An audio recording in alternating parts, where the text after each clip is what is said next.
বৃদ্ধাঙ্গুলিতে যদি একটি, দুটি, তিনটি পর্যন্ত যদি লম্বা রেখা থাকে, তাহলে আপনার ইচ্ছাশক্তি, মনের উদ্যোগ, উদ্যম, পরাক্রম, প্রচেষ্টা শক্তি সব কিছু বৃদ্ধি পায়।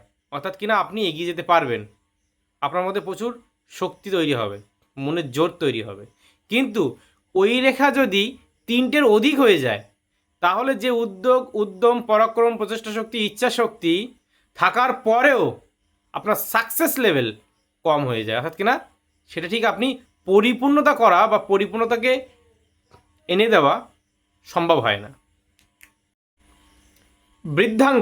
বৃদ্ধাঙ্গুলিতে প্রলম্ব রেখা অর্থাৎ কিনা লম্বা রেখা, তার সাথে আড়াআড়ি রেখা, এই লম্বা রেখা, আড়াআড়ি রেখা অর্থাৎ কিনা যেটা জাল তৈরি করে।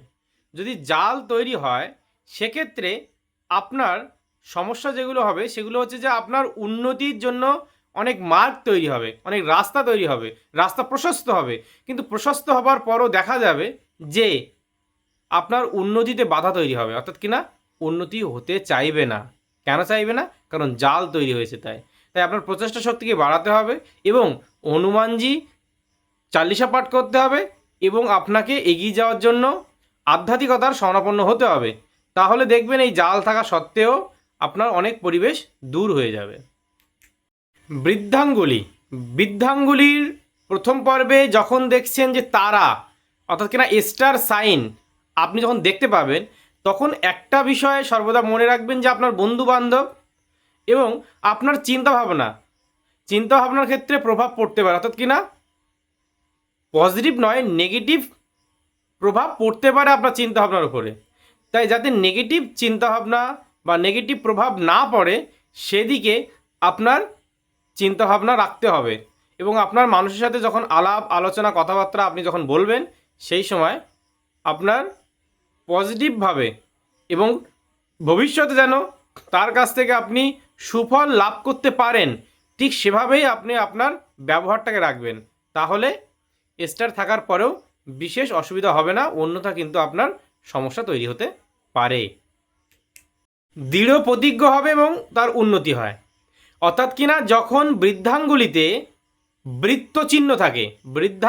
যখন বৃত্তচিহ্ন থাকে, তখন সেই ব্যক্তি অর্থাৎ কিনা সেই জাতক জাতিকা তার মধ্যে দৃঢ় প্রতিজ্ঞা, অর্থাৎ কোনো বিষয়ে যদি সে একবার এগিয়ে যায়, তাহলে সেই কাজটাকে সম্পূর্ণ করার পূর্ণ প্রয়াস করে।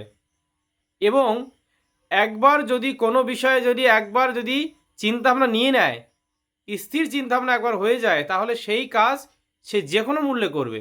তাই বৃত্ত থাকা মানে সে জাতক জাতিকা তার কর্মে এগিয়ে যাবে। বুড়ো আঙুলের অর্থাৎ কিনা বৃদ্ধাঙ্গুলি অর্থাৎ যদি জাল চিহ্ন তৈরি হয়, তাহলে যদি স্ত্রীর হয় তাহলে স্বামীর কোনো সমস্যা আসতে পারে, আর যদি স্বামীর হয় তাহলে স্ত্রীর কোনো সমস্যা জড়াতে পারে। তাই যদি এরকম পরিবেশ বা এরকম সাইন থাকে, জাল চিহ্ন থাকে, তাহলে সেক্ষেত্রে অপর ব্যক্তি সে কোন কার্যক্রমের সাথে যুক্ত হচ্ছে, সে কিভাবে এগিয়ে যাচ্ছে, সেই বিষয়টাকে একবার দেখবেন। তাহলে বিপরীত বা বৈপরীত্য দিকে গেলেও আপনি আপনার চিন্তাভাবনার মাধ্যম দিয়ে তাকে সঠিক রাস্তায় আনতে পারবেন। আপনি যুক্তিবাদী স্পষ্ট বক্তা। কখন বুঝবেন? যদি বৃদ্ধাঙ্গুলির দ্বিতীয় পর্বে লম্বা লম্বা সোজা রেখা থাকে, সেক্ষেত্রে আপনি একদম স্পষ্ট কথা বলতে পছন্দ করেন, যার কারণে আপনার শত্রু তৈরি হবে।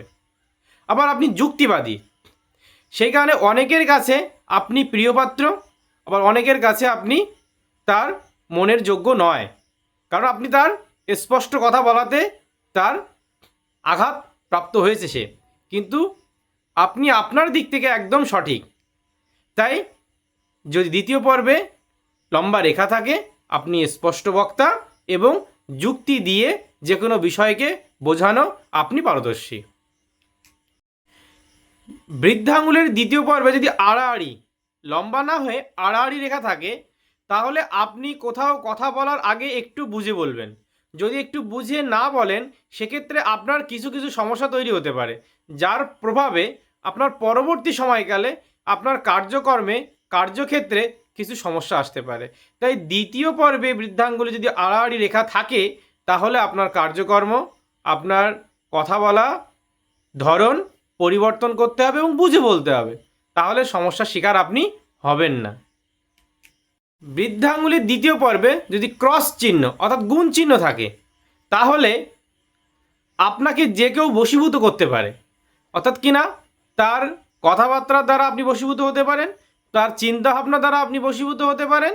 এইবার সেটা আপনাকে বুঝে নিতে হবে যে কোন ব্যক্তির দ্বারা আপনি পরিচালিত হয়েছেন, সে ভালো না খারাপ। যদি ভালো হয় তাহলে আপনি আপনার জীবনের গতি ভালো দিকে যাবে, আর যদি উদ্দিষ্ট ব্যক্তি বা আপনার যে বন্ধু আপনি যার সাথে চলাফেরা করছেন সে যদি খারাপ হয়ে থাকে তাহলে আপনার নীতি এবং আপনার চলার রাস্তা বা গতি নষ্ট হবে।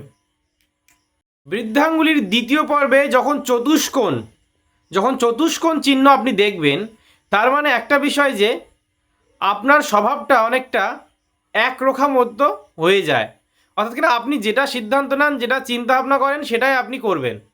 এইবার কখনো কখনো ভালো হবে, কখনো কখনো খারাপ হবে।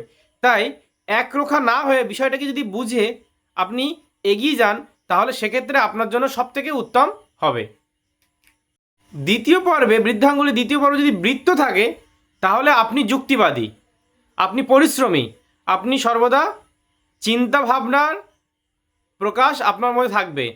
যে কোনো বিষয় যে কোনো কেউ কথা বললে সেই কথাটাকে আপনি চিন্তা ভাবনা করে কতটা যুক্তিসঙ্গত, কতটা সঠিক বলেছে সেই হিসাবটি আপনার মধ্যে পূর্ণরূপে থাকবে। বিবাহিত জীবনের ক্ষেত্রে সমস্যা বা বিবাহিত জীবনের ক্ষেত্রে কিছু কিছু সমস্যার শিকার আপনি হতে পারেন যদি বৃদ্ধাঙ্গুলির দ্বিতীয় পর্ব থেকে কোনো রেখা এসে আয়ু রেখার সাথে মেশে, তখন সেক্ষেত্রে কিন্তু বিবাহিত জীবন বা দাম্পত্য জীবনের ক্ষেত্রে কিছু প্রভাব বা কিছু সমস্যা আপনার তৈরি হতে পারে। তাই এই বিষয়ের দিকে বিশেষ গুরুত্ব রাখবেন।